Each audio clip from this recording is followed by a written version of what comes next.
Good morning, ladies and gentlemen. Welcome to the 10th floor of Local House, the headquarters of Dawn Commission. Welcome to the 4th edition of Yoruba Historical Conversation.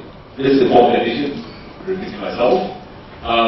The idea was conceptualized a few months ago to basically bring back our history, knowledge of our history among our people in the region. And by and large, we've been lucky to be able to bring some of the best crowd of historians that Africa will boast of. And I can assure you today, I won't be introducing the speaker, someone else will do that, but I can assure you that once the introduction is done, you will know that we are maintaining that tradition of bringing some of our best minds in this region. This is Dawn Commission, Development Agenda for Western Nigeria, for those who don't know. My Director General will be doing the introduction much later about Dawn. But I want you to please feel comfortable. As I said, it's called Yoruba Historical Conversation. The guest speaker will talk to us, and we have the opportunity of asking questions after the talk. It is very interactive. We believe that by making it interactive, we enhance knowledge. We get to a lot more things rather than the lecturer just talking to us and we all go away. As I said, I can assure you again that it will add to our knowledge, what we're going to learn here today or listen to today. On behalf of the Director General, Mr. I welcome you to the Commission. Straight away, I would like to call on the Director General to talk briefly about the Dawn Commission, and then we'll invite the speaker.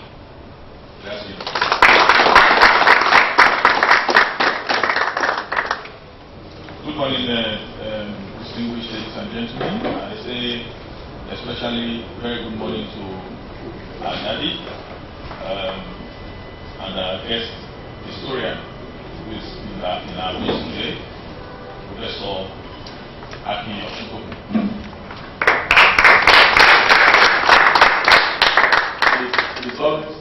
It's always a pleasure to have this conversation because quite a number of things that we are taking for granted about ourselves, get revealed here. And I think as we progress, we begin to know more about ourselves, and we are beginning to tackle that which I call the scourge of self-abridgment. Because when you really do not know yourself, when you cannot trace your history and you cannot speak confidently about who you are, it's for me an abridgment of self. And it's part of what we are trying to arrest by having these historical conversations. Dawn Commission founded in 2013 and inaugurated by the governments of the 6 states of Southwest Nigeria. We've been in operations now for 3 years, and for us, 2 major issues have engaged our attention. One is our social orientation, our cultural orientation, and arresting again that which I described earlier as a sense of self-abridgment, which we think is very critical. I read some time ago about Singapore. Singapore is one of the most advanced countries in the world. And one Singaporean was very concerned about the growth and the development of Singapore. And he described Singapore as becoming a huge supermarket bereft of moral content, which means that you can indeed actually be a developed country. And without a moral content. Possibly they have forgotten some of the issues about their lives, especially their history, from where they're coming from. Yes, we are a developing country, and we are struggling very hard to arrive at that destination where we can begin to say, yes, that we are on our way to development. But while doing that, we must not forget who we are. We must not forget what we are, where we are coming from, so that we can quickly begin to make certain realignments about our lives, as we go on pursuing the course of development. So the first area is our social and cultural orientation, what I would describe as a kind of social revolution in our midst. The second one is economic competitiveness. The Americans will say it's about the economy, stupid. But we don't want it to be just about the economics. We also want a development that is properly mapped within our social and cultural orientation. So everything that we have been doing in the last 3 years has been to align with those two plans. Try to create a silent social revolution, and secondly, building the framework for economic competitiveness of all the states in Western Nigeria, and indeed build a regional economy that is competitive. So this is the reason why this is happening, and we have had eminent, distinguished guest historians in our midst who have spoken to us and also given us the opportunity to interact with them on the issues that they have raised. I think more and more I'm becoming prouder of myself as a Yoruba person. And I think that is what should happen as we continue in this conversation. Everybody, a Yoruba person, a Yoruba man, a Yoruba woman, should indeed be very proud of themselves. Because the future that we are going, we cannot get there without pride in ourselves. And so once again, I welcome you to this to this edition of our Yoruba historical conversation, and I'm sure it's going to be another exhilarating session. Thank you.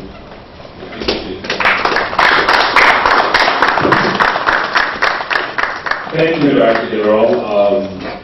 I also want to once again welcome our invited guests. Apologies if I don't mention you by name, but we all recognize you and we feel honored for honoring our invitation. But another mention on Prof. Mapadero from Impact Business Radio. Thank you for coming. Thank you for the not that old. For the younger ones there, you might not know Prof. Mapadero, but those are some of the best broadcasters this country has produced in the past. We thank him for still giving his time to bring up younger broadcasters in this country. Thank you, Uncle. We also want to thank, as I said, Ayolao for once again signing up, the second time here, and also giving us some take time tonight. We appreciate that. Thank you very much.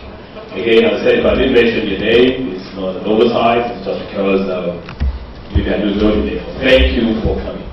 I would now like to call on please Tayo Adelekani to read a citation. Thank you. Bye.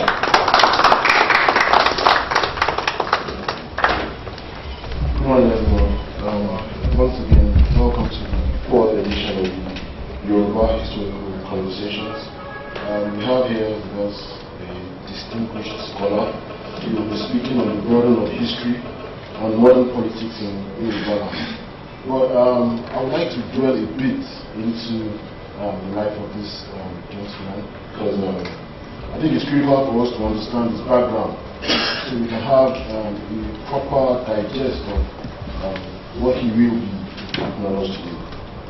Professor Akinjide Osuntokun, an Ekiti indigene, was born on 26th of April 1942. He attended Christ School at Ekiti 1956 to 1960, Ibadan Grammar School 1961 to 1962. He is a graduate of the University of London, School of Oriental and African Studies, Queen Mary's College, University of Ibadan, Institute of Commonwealth Studies, and also he attended the Sorbonne University in France, the University of Hamburg, House University, Halifax, Nova Scotia in Canada.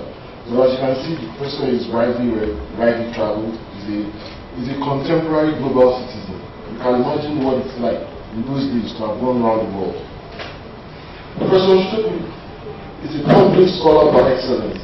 He has an admirable engagement with policy and public policy as an activist writer, opinion holder, policy formulator, and technocrat of distinction, with his bold influence on foreign policy and international relations, environmental awareness, and media-driven political discourse.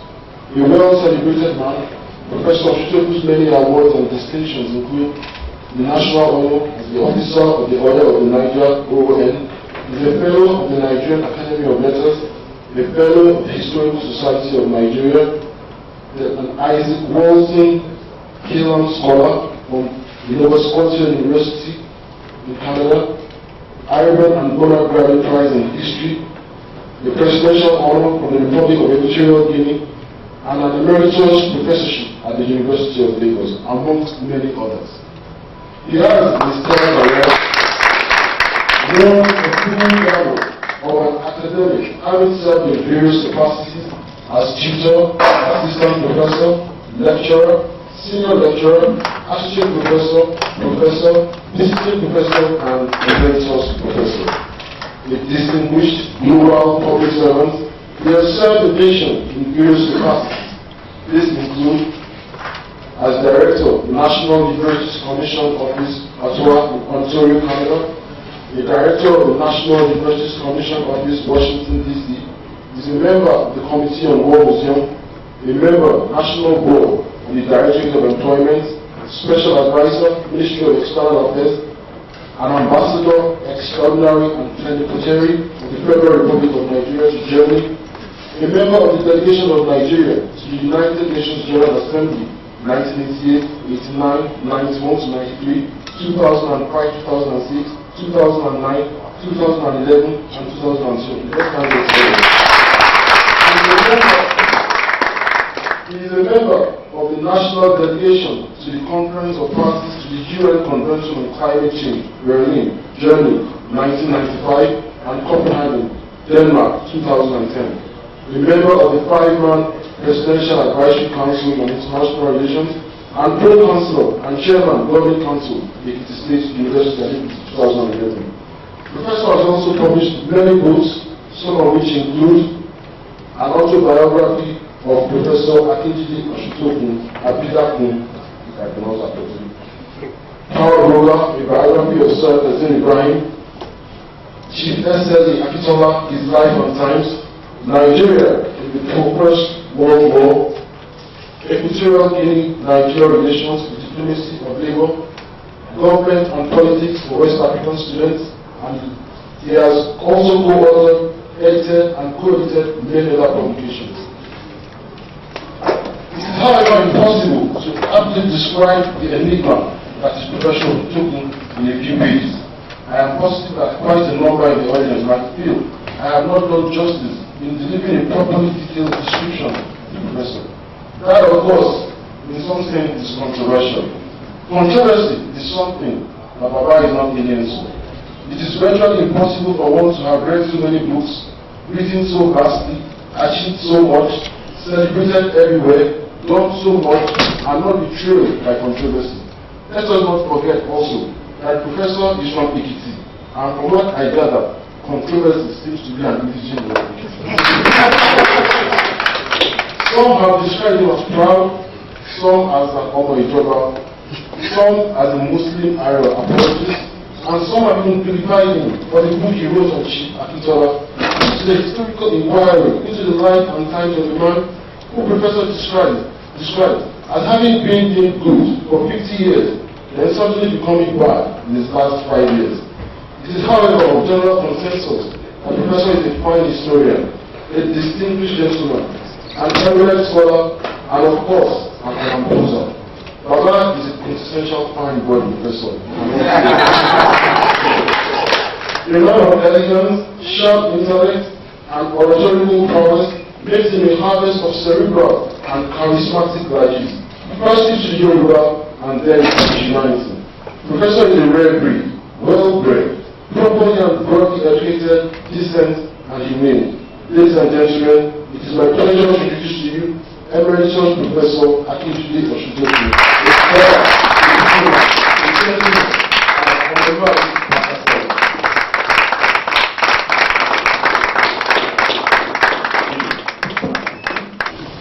Thank you for that wonderful citation, Tyler. During the citation, some of our guests, invited guests being walked in. Incidentally,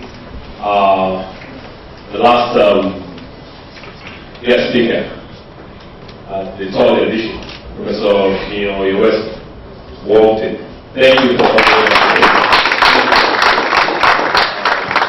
And his guest, thank you, sir, for coming. All through your Inka again, I was on the other side, so listen, I saw everybody was coming. Thank you for coming. Thank you. I'll hand over the microphone now to our guest lecturer, and please fasten your seatbelts, hold on to your seats, and we are in for a wonderful flight. Thank you.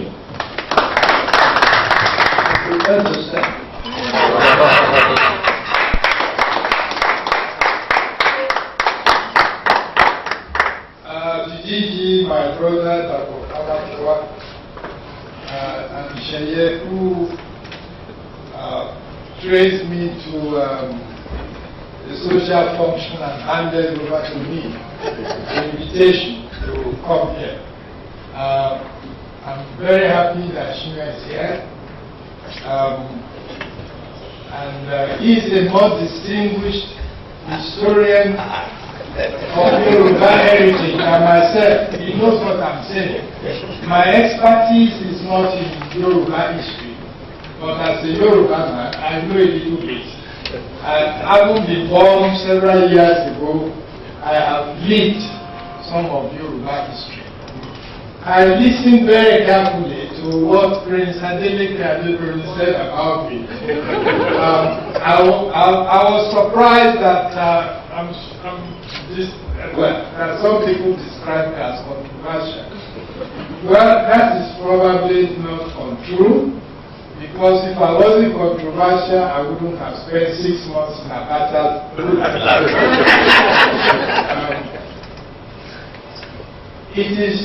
I'm also surprised that some people say I'm an Islamic apologist. Well, I'm surprised about that, because I'm an ordained pastor. But at the same time, there is hardly any Yoruba family that doesn't have Muslims. If you go to my hometown in Okemesi, you will see some of my grand uncles who are Muslims buried side by side with my grandfather. I was discussing with the DG before we came in that my ancestors came to Okemesi from Ajasheko in Kwara, which of course means that we've been in touch with Islamic civilization for a long time. So if I'm described as an apologist for Islam, maybe it's true. Because as an historian, you cannot but know a lot about the Islamic contribution to Nigeria and African history. So I'm vast in that, and because I also believe in repolitik, it's not possible to look at Nigerian geography, history, and politics without paying attention to the factor of Islam. Anyway, I'm not defending myself. Prince Adeleke Adedoyin, I'm sure you are from Shagamu.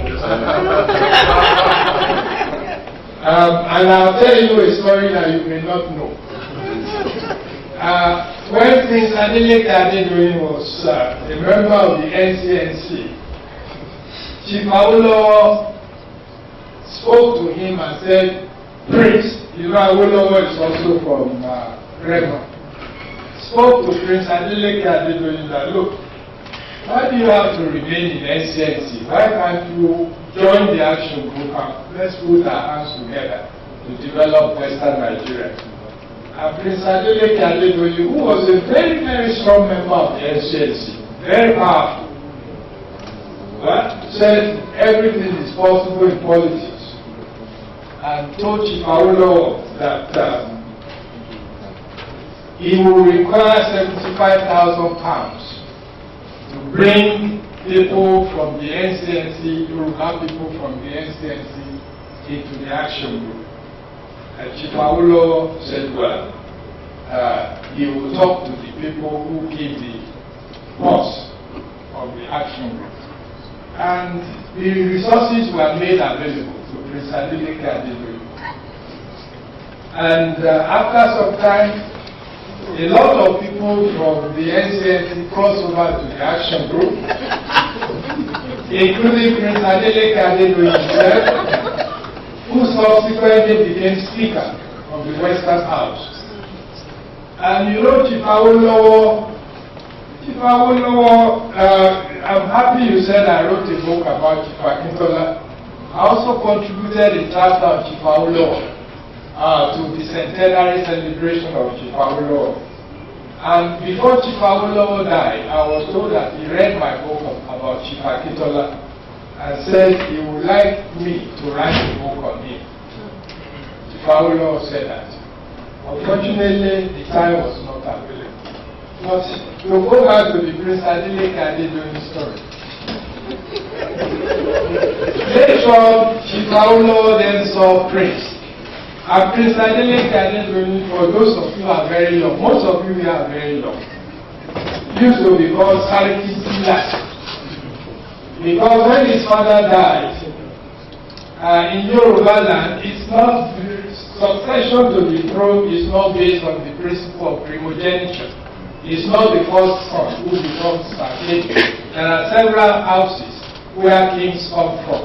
And Chief Adeleke Adedoyin, who was a lawyer, decided to mount the throne of his father immediately after his father died. And of course, this was unheard of in Yorubaland, at least in Remo. But you know there is a substantial Hausa community in Shagamu. And the Hausa community backed Prince Adeleke Adedoyin that he will stay on the throne by force. That was why they used to call him Sarki. However, Chief Awolowo went to Prince Adeleke Adedoyin and said, Prince, the resources we gave you to mobilize your people into action, you did not give an account. And I know Prince Adeleke Adedoyin was a very voluble man, big, and he laughed. He laughed. He said, Chief Awolowo, you are a lawyer, I'm a lawyer. You want me to give an account of bribery and corruption?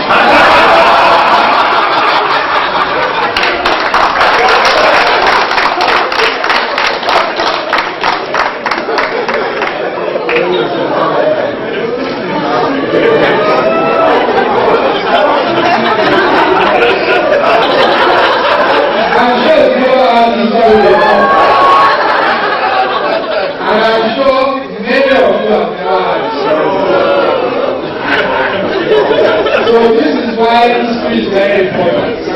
We must keep a record of the past. While I was discussing with the Director General, one of the things that I suggested to him, and I congratulated him, that this young organization is the intellectual arrowhead of Yorubaland. And I pray, and I plead that it remains so forever. We are probably the only group in this country that doesn't have this kind of thing. Others have it secretly, but we don't have it. Yoruba people just play politics and they don't look at the permanent interests of our people.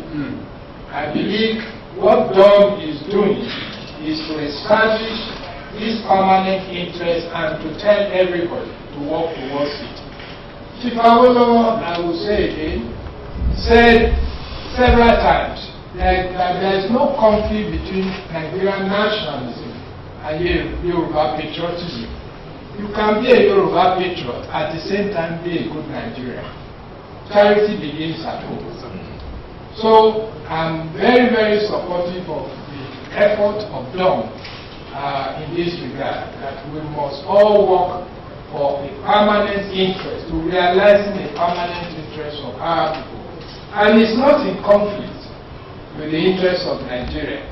If you go to Great Britain, the Scots, they have their own home rule, and they know what is in the permanent interest of the Scots. Unfortunately, the Welsh, I'm using the British example because many of you know this. The Welsh, the people in Wales, have been so much diluted by immigration from England that their interest is no longer well defined. And my worry and fear is that if we are not careful in Yorubaland, we may be like the Welsh people, because so many people are migrating to Yorubaland. We are very lucky and we are very unlucky. We are lucky that this is the only part of Nigeria that is viable on its own and is attracting a lot of immigration from other parts of Europe, from other parts of Nigeria. Where, if, as I said, if we are not careful, this place will become a no man's land. As many people are, the last president said that, well, if Yorubaland is so cosmopolitan, he can win election in Yorubaland, and that there's no problem. You know, he did his youth service at YHC when he was on the NYC. And the welcoming hands of the Yoruba people probably made him to feel that this place belongs to nobody and belongs to everybody. Well, having said that, I know the attention span of most people is not more than 40 minutes or 1 hour at most. So I'm not too sure it will be wise of me to read this paper. And I hope that the Director General will make the paper available, either online or in hard copy.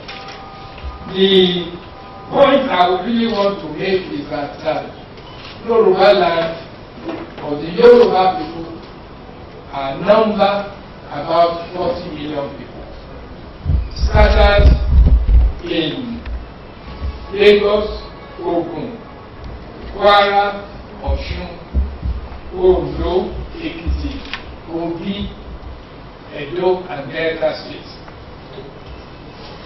When I said Delta, immediately many of your mind will go straight to the Shekiri. Yes, it's true. The Shekiris are a branch of Yoruba. But there's another Yoruba group in Delta, which very few people hear about. They are the people called Lukumi or Olukumi. Olukumi in the local government area. They are found in places like Ibu. I had always had an interest in doing research of the Olukumi, how they got there, and how they have succeeded in speaking Yoruba at home and speaking Igbo to the wider community. Olukumi people are born bilingual. Very few people here know about them. And I'm worried that the culture may die out without anybody knowing about them. Apart from those in Africa, in Nigeria, of course there are Yorubas in Benin Republic. I think they form about 1/10 of the population of Benin Republic. In fact, the two key Yoruba kingdoms of Shade and Owu, the original Owu, are in the Republic of Benin. Apart from that, Ajase itself, that is what we call Otonobo. There is a link between Ajase and historical link, and the Ajase Otonobo, the Yorubas in Benin Republic. Apart from Benin Republic, there are also Yorubas in the area you call Atakpame in central Togo. And the people in Accra also claim an ancestry that links them with Ife, the Ga people of Accra. This is the native people of Accra. Not many people know that, and I sincerely pray that Lagos does go that way.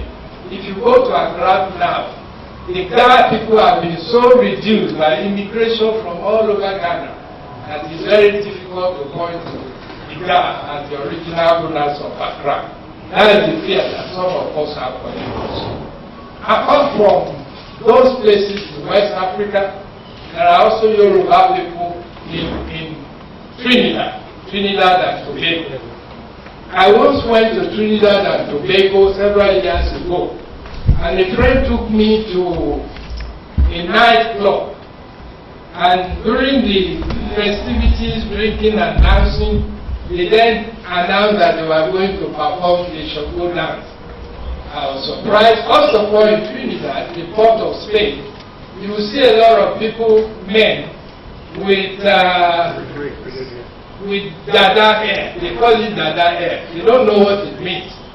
But the Trinidadians will say, you know, look at that man with dada hair. I have to explain the meaning of dada hair to them. However, this man now started performing in the nightclub and eating fire. And throughout about 1 hour, this man was speaking in Yoruba. He was in trance. He was not here. He was in the spirit, you know, and he was speaking Yoruba, you know, loudly. And I said, my goodness, what an interesting experience. And when he finished, I went to him. He said he didn't even know what he was saying. All he knew was that he was speaking in spirit. And I had to explain to the people there how this man, who doesn't speak Yoruba, does not understand Yoruba, suddenly get transfixed across the Atlantic and is speaking Yoruba. Well, of course, you know about Brazil. A lot of Yoruba people in Brazil. The interesting thing about Yoruba culture in the Caribbean and Latin America is that it has survived. It has survived, and the reason for this survival are two. The strength of Yoruba culture and religion, the strength makes it to survive even in hostile environment. To the extent that you now find white Brazilians, white Canadians being worshippers of Yoruba gods. I was, when my friend Professor Biola Omalewa was our ambassador to UNESCO, he invited me to Paris. And when I was in his office, the ambassador of Panama, a white man, came to his office and said, I hear that you are from Nigeria, you are Yoruba. And Omalewa said, yes, I'm Yoruba. And then the man, this white man, then he introduced himself as an Orisha priest. I was dumbfounded. The white man calling himself an Orisha priest, and then he introduced his lieutenant, another white man. He said, this man is a Babalawo. So, cut the long story short, the Yoruba cultural heritage is not only in Nigeria, but it's across the world. Professor Toyin Falola has written quite a few things about the transatlantic culture of the Yoruba, and it's an interesting thing to read. Now, the Yorubas claim Oduduwa or Olofo, the name is all the same, as their eponymous ancestor. Oduduwa is variously said to have descended from heaven and landed in Ife. This, of course, is not likely to be true. This is why people say it's controversial.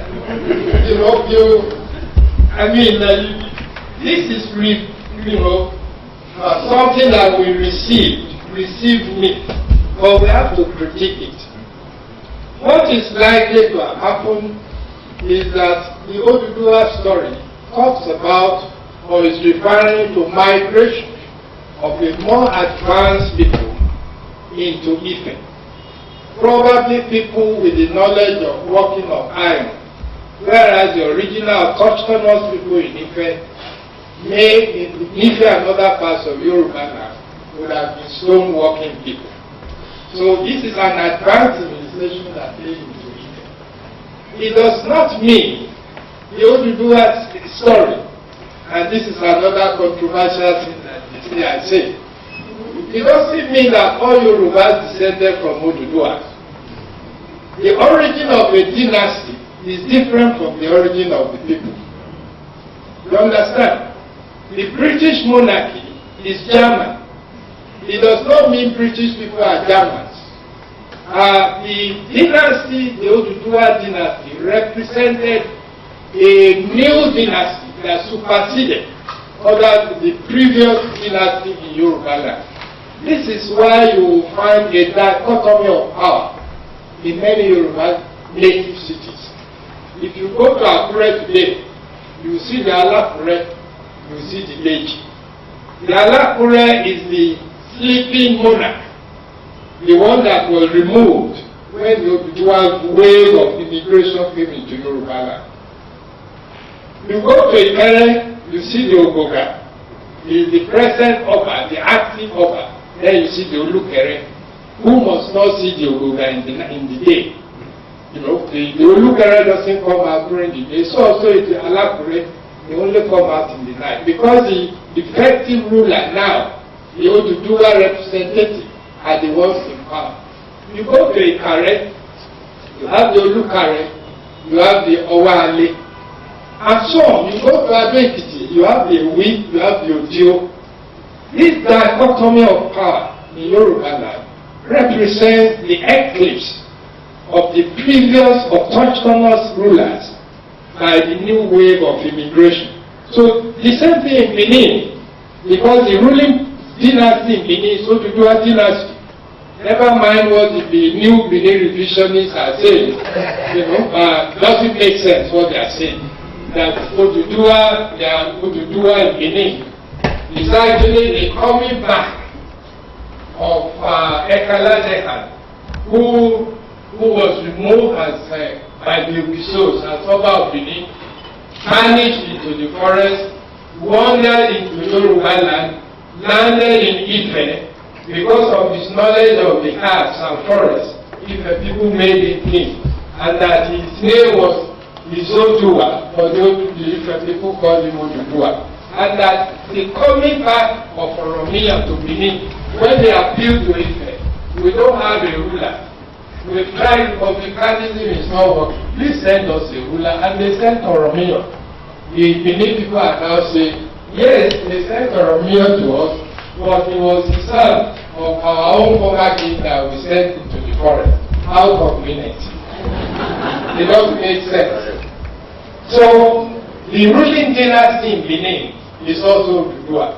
And in Benin, you also have the dichotomy of power. You have the Obiamie, who claims to be the original Oba of Benin, and then you have the Oba of Benin. This dichotomy of power, you will find it in most parts of Yorubaland. And as I said, the Oduduwa coming to Yorubaland represents the coming of a new wave of immigrants who have the knowledge of iron. And archaeologists have located a place in Sudan called Meru, where iron working diffused into most parts of West Africa. So when you see in West African history, I mean, people coming from the east, they may be referring to people coming from Meru, people who have the knowledge of iron, and for those who are not experts, if you have the knowledge of iron can be made to, as tools for tilling the ground and as fighting tools. When you are holding a cutlass and somebody is holding a stick, Professor Chikeobi used to say in the old days, when he was a politician, to tell students at the University of Ibadan that when you have, he was a mathematician, that when you have 100 people in a room, the single man who has a gun is in the majority. It's the same. The big guns are now coming in. Professor Adesina, as I said, these guys are more than the people.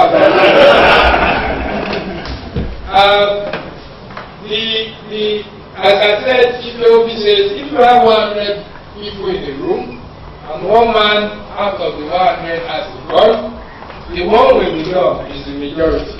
Because if somebody with the gun comes in and says, lie down, all of you will be defeated.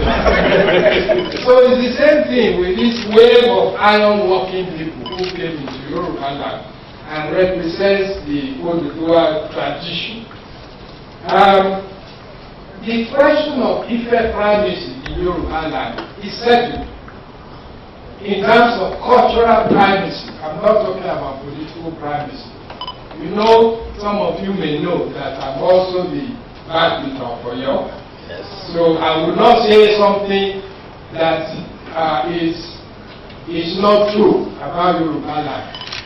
The primacy, the spiritual and cultural primacy of Ife in Yorubaland is settled. The political primacy of Oyo in Yorubaland is settled. There is no conflict between the papacy and the emperor. In European history, if you are the emperor, you can choose your own pope. There have been instances where the emperor removed a pope and put another one in his place. You know? And the same thing is true in Yorubaland. For years, Ife was protected by Oyo. So anyway, let's go into and when we look at the ancestry of the Yoruba, as I've said, you know, it's not even all Yoruba people subscribe to the Oduduwa legend. The Jebu represented by Awudale says that in fact they are descended from Wadai. And Wadai used to be part of ancient Kanem Borno. And if you go to Maiduguri today, if you go to the Kanuri, they have 3 tribal masks, like the Jesha people. You know? And might they be actually related? Like the Jebu, who have also 3 tribal masks, the Jesha 3 tribal masks, also the Kanuri, might they really be related? Because among the Kanuri, they have a joking relationship and myth of their brothers Yorubas going to the coast because of their love of money. That's the way Kanuris portray the relationship with the Yoruba. All that I'm trying to say here is that the myth of origin in Yorubaland is very, very interesting. As I said, the origin of the dynasty is not the same as the origin of the people. Now, to go back to modern politics, in the 1950s and early 60s, the government of Western Nigeria, and I'm happy about what John is doing, the government of Western Nigeria realized how important historical understanding is key, you know, to development in the future. We had a seminar at Redeemers University yesterday, and a young man, you know, presented a paper in which he argued that our love for culture, he gave so many examples that we have to change. He said in Yorubaland, for example, when parents are given food, it is the parents who will eat the meat and give the bones to the children. He said it should be the other way around. It is the children that need meat, not the parents. And he said a lot of time is wasted by young people deferring to older people. You see a young man, an old man is coming and is carrying some heavy stuff. The young man, by culture, has to take it from the old man. He said this is a waste of time. The young people have no time. They should be left alone to chart a new direction. This was his argument. And he had so many examples that were not properly digested. For example, he said we have in Yorubaland, we have a proverb, in Yoruba, and he said it doesn't make sense. So we have to explain to him that don't look at this thing in terms of representation. It's deeper than that, deeper. But he is a young man with a fresh PhD, and so to cut a long story short, there is no conflict between progress and tradition. Culture itself is dynamic. The progress of countries like China and Japan have made us to understand that you can craft modernism, technological modernism if you like, technological innovation on solid culture. In fact, if you don't know who you are, the Director General said, you cannot make progress. You must know who you are, and this is why this kind of meeting is very important. Now, as I said, China and Japan have proved that there is no conflict between progress and culture. From about 1793 to 1893, the Yorubas for a century were involved in internecine warfare. And this is what created urbanization in Yorubaland because of the belief in security of numbers. The Yorubas are the most urbanized people on the African continent. They live in cities.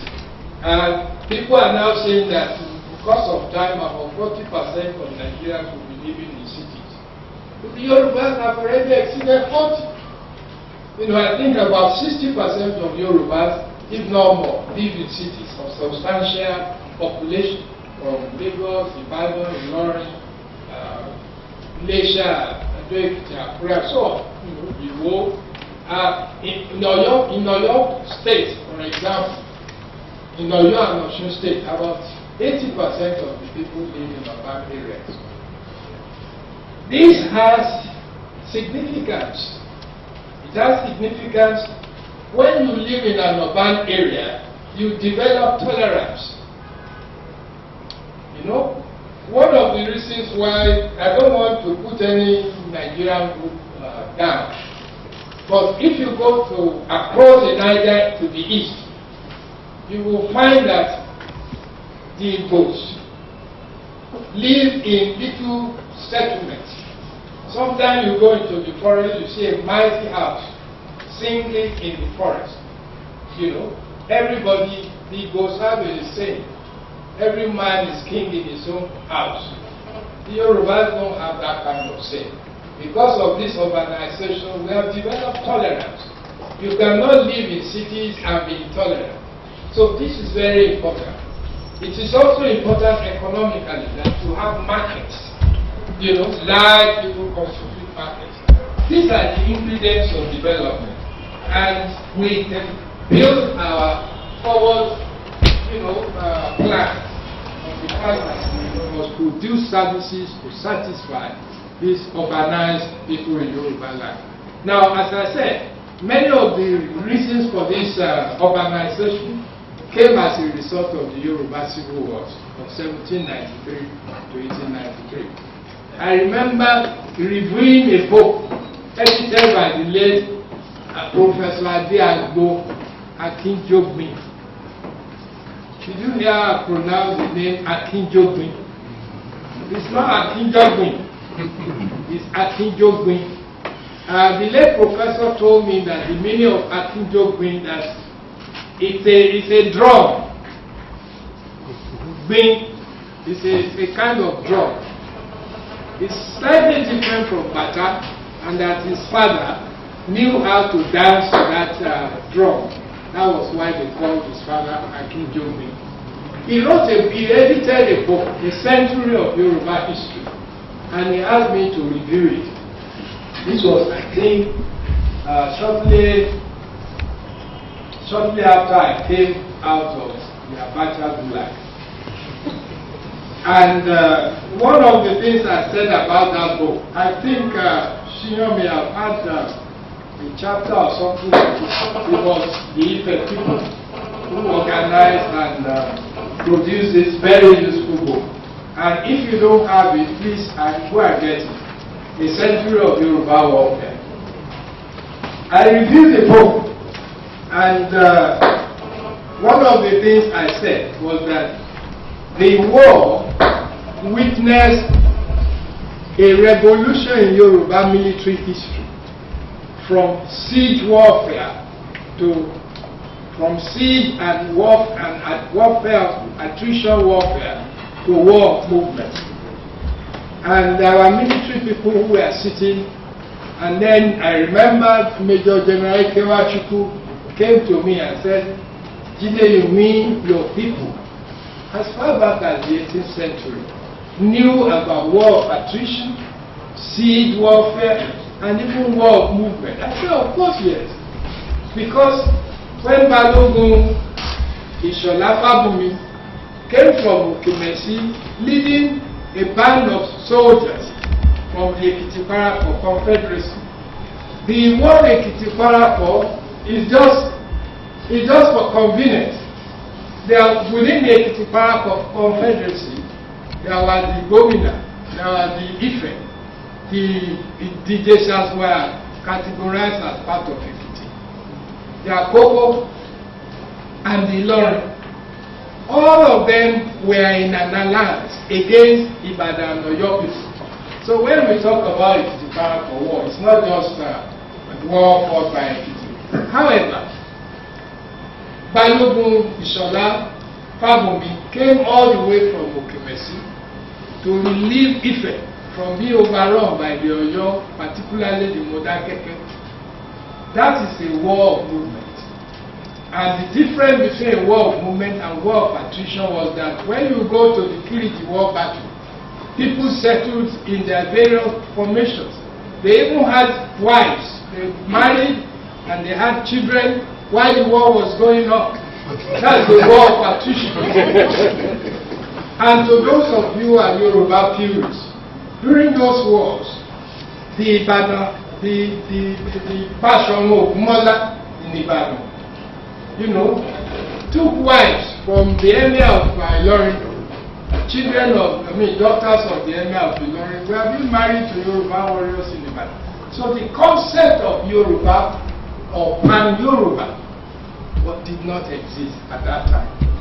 The Ilorin people, unfortunately, after Akinjide was killed and the Abdul Salami took over in Ilorin, the Ilorin continued to remain a factor in Yoruba politics.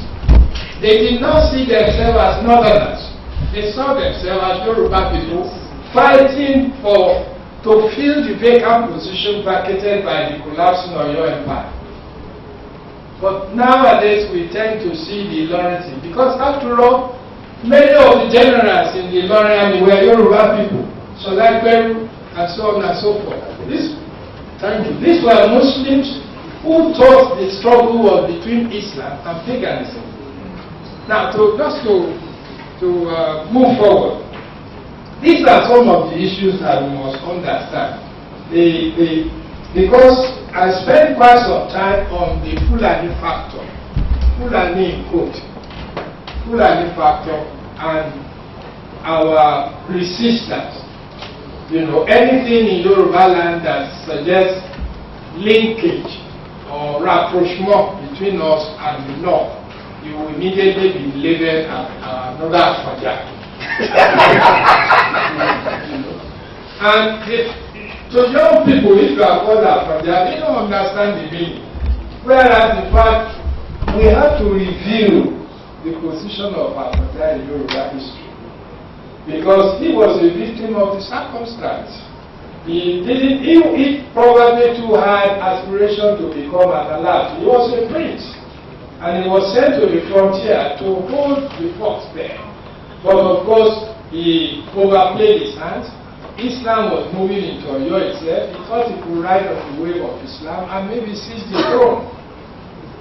But of course, he was pushed aside, he was killed, and the Fulani take over. When I look at what is happening in the politics of Nigeria today, our opposition. I once wrote in my column, maybe this is why people say I'm an apologist. I once wrote in my column that we should not live under the burden of our history. I don't like Saraki. I don't like him. I thought he usurped the post of president of Senate, but having become president of Senate, Saraki is a Lagos boy. What does he know about Ilorin? A Lagos boy. We should have taken him under our umbrella, whatever you call it. You know, instead of we saying he must leave, he must leave, he must leave. You know, we should have brought him in. The idea of looking at him, oh, this is another Abdul Salami, or this is another Alimi, you know. I think we're living under the burden of our history. That is the thrust of this paper. And when you look at the politics of Yorubaland in the 50s, in the 60s, in the 70s, with the action group being the dominant power in the Western region, and this was the only part of Nigeria where we had a strong opposition, only in Yorubaland. And the opposition, if you look at it critically, was almost a reflection of our history. The action group was solidly represented by those groups that opposed Oyo and the paramountcy in Yorubaland. And with Adeleke Adenoyi leading the NCSC, you know, I lived through those periods. I lived it. Many of you, if you go to Bodija, you see Osuntokun Street. It's not an accident. These were the people who made Western Nigeria what it was. Chief Oduola Osuntokun, at the age of 32, was Minister of Finance in the Western region, under Chief of my whole. It was his idea that led to the creation of Bodija Estate, and the estate at Ikeja. You know, because I was involved. I was a small boy then, but I could see what was going on. You understand me? So, we lived our history during the 50s and 60s. When Adegoke Adelabu entered any part of Yorubaland, it was with force. He had a strong man. What is the right English? The man who led the people who knocked us together before the man would come. The guy was called Shango. To be called Shango in Yorubaland, you know the meaning of that. He was the chief bodyguard. And Adegoke Adelabu was a small man. I don't think he was more than 5 feet. He was very small and fragile. But then, when he entered any particular part of Yorubaland, you will know that something has happened. And to places like Ilesha, Ekiti, Kare, Ijebu, and Egbaland, when campaign was going on in the West, nobody ever knew who would win. It was usually a toss-up. Because the forces of history that Adegoke Adelabu represented a majority force. The thing that helped that will probably derogate from this interpretation is that you might ask, but Ilesha people, particularly Ilesha people, were voting for the NCNC. People in Ijebu, they were voting for the NCNC. People in Akure, in the various urbanized communities, were voting for the NCNC. But in the rural areas, all of them were action groups. And the reason why people in the urban areas were voting for the NCNC was because of education. You know, people have become educated. But when you leave the cities and you go to the villages, all of them saw the action group as their own. This is Egbe Omodudua, whereas the NCNC belonged to, not knowing that the NCNC was actually founded by Macaulay, well, students of Yabakore and Macaulay. then invited Azikiwe to be Secretary General. But the point I'm making here is that the dichotomy of politics in Yorubaland reflected the history of Yorubaland.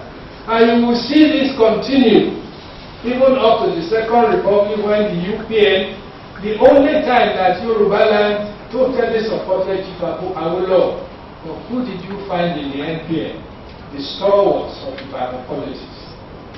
Akinjide, and such people who, rather than kowtow to Chief Awolowo, would say, who is he? Tani Babe. That is the typical Yoruba man. This kind of body, this kind of feeling is a body of Yoruba land. And it's still there up to today. If you look at the APC, who are the people in the APC? The people who can trace their political ancestry to the Action Group, to the UPN, whereas the people in the BJP are likely, those opposed to the Chief Awolowo. And if you look at the cultural background of them, you will see the cleavage, the historical cleavage in Yorubaland. Now, so there's always a crisis of division in the politics of Yorubaland. If you go back to the 1920s, the NNDP, the 1920s is very interesting. When there was a vacancy, 1920s to the 1940s, when there was a vacancy in the Nigerian Council, two people wanted to succeed Dr. Abayomi. One was Anesi Koli, the other was Samuel Adesanya. Samuel Adesanya, who later became Odem of Shara, was an Ijebuman, whereas Anesi Koli was Ijo. Both of them were living in Lagos. Awolowo was living in Ibadan. But it was becoming more and more important in Yoruba politics. And Awolowo supported Anesi Koli. Azikiwe supported Akinjide. Akinjide was seen as representing Azikiwe and the Igbo people. So you find a situation in which an Ijebuman, because Awolowo was accused of tribalism for supporting Anesi Koli against his own man, Adesanya. And the interesting thing about politics was that in the Waligi of time, Akinjide became almost a rabid supporter of Awolowo, the man that prevented him from becoming a member of the Legislative Council. So, one of the things I would like to end this presentation with is that on the restructuring of Nigeria, the Yoruba people must take a position. I think our history, current history, past history, predisposed us to fight for maximum cultural and political autonomy of our people.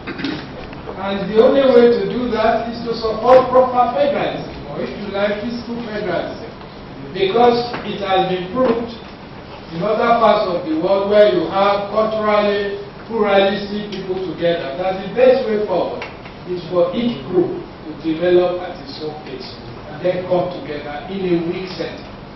This should be the position of the Yorubas.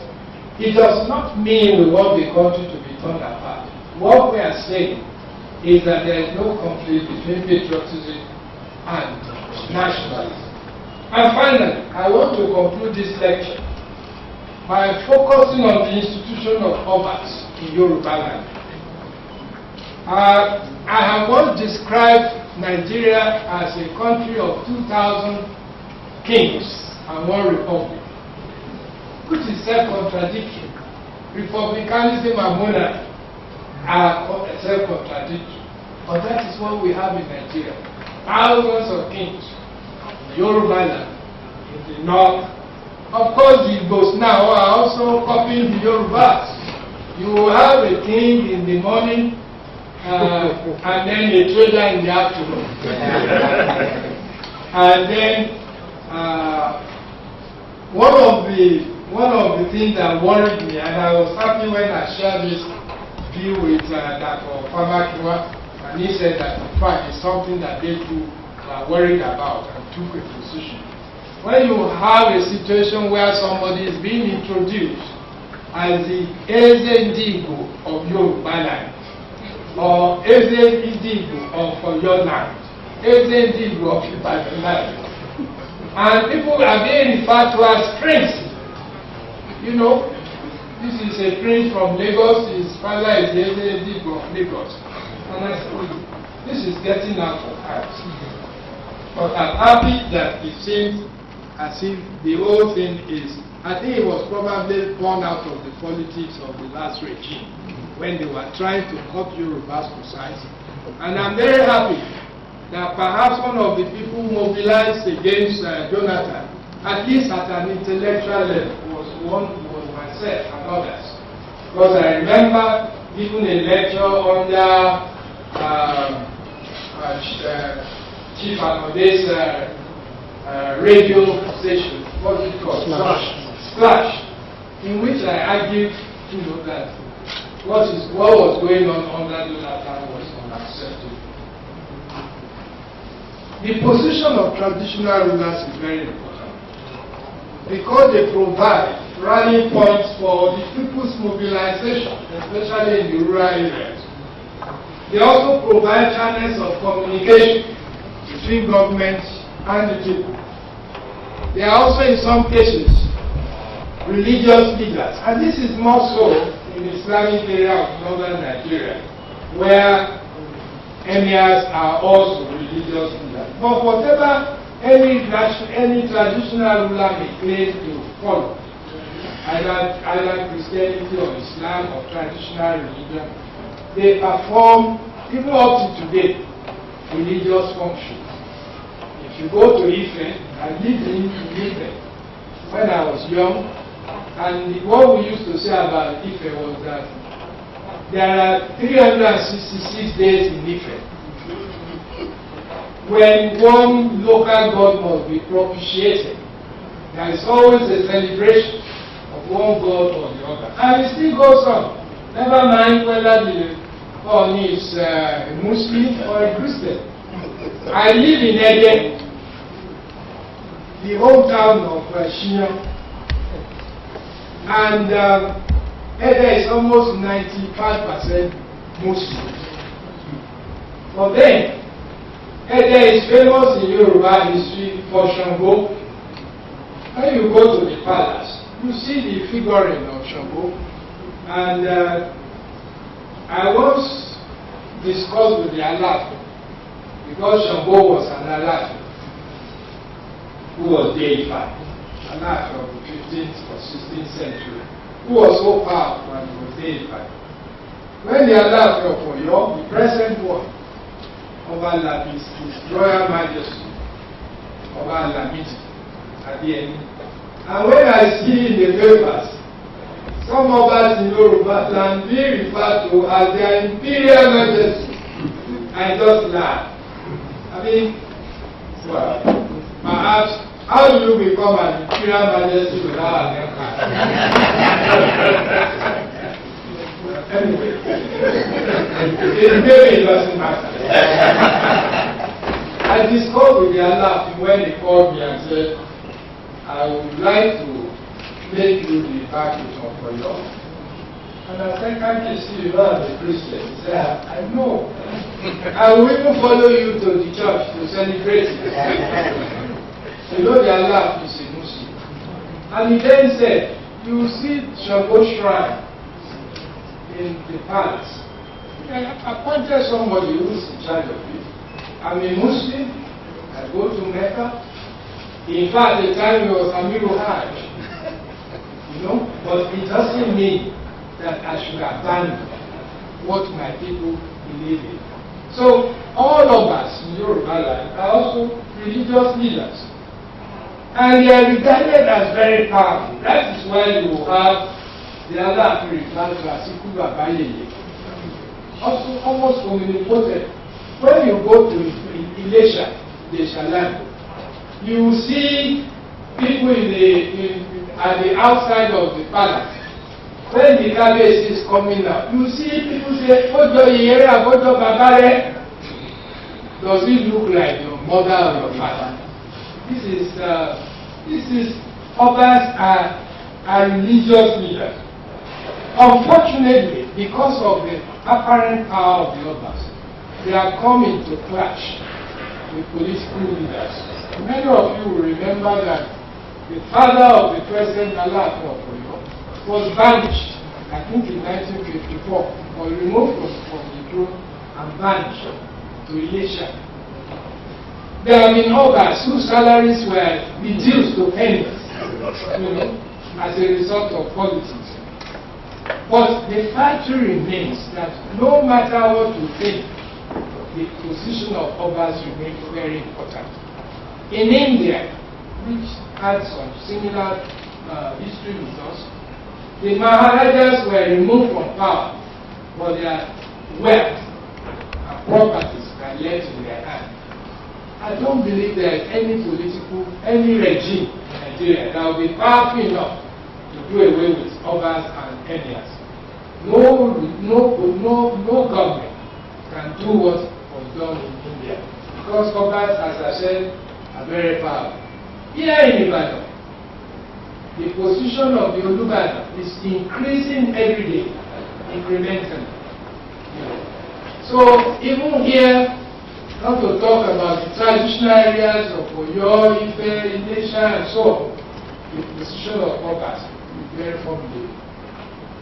Now, having said this, one of the greatest challenges with the Obaship institutions in these days of modernization, and as young men are coming to the throne, they must learn to keep intact the mystic and mystery surrounding their positions. They must avoid being seen at every party and social gatherings, behaving like ordinary people. Once this becomes a pattern, they will lose all respect and loyalty of the people. So this behoves on them to maintain a reasonable distance from the hoi polloi of the land and stay away from the corrupting influence of money and republican ethics of trade and commerce. Obas, no matter how young, are regarded as fathers of the people in Yorubaland. This is why older people must bow, prostrate, and kneel down before rulers young enough to be their children. Respect is not to the person of the ruler, but the institution. I once went home to my town. The then Oba was a schoolmate of mine and a relation. I went to the palace, and in Yoruba history and culture, you don't go to the palace empty-handed. You must carry something, because the Oba has to, receive so many visitors every day. So when you are going to the team, make sure you carry something. So I went, the back of my car were cartons of beer, stout, brandy, whiskey. I carried all this to the palace. And when I got to the palace, I prostrated. Not for one last bag. I said, Kabiyesi, just let me prostrate. Then I stood up, and Kabiyesi moved to me, wanted to hug me. I said, don't hug me. Then he started laughing. He said, what are you talking about? I said, no, don't hug me, because as representative of this town, maybe you don't know. You carry the power of the town. Because as Kabiyesi of my town, if you are going on the road and riot breaks out, they will not catch you. No, certainly. Because if they catch you, it's a humiliation of my town. So whatever they are put inside you, you may not know. I don't want to go.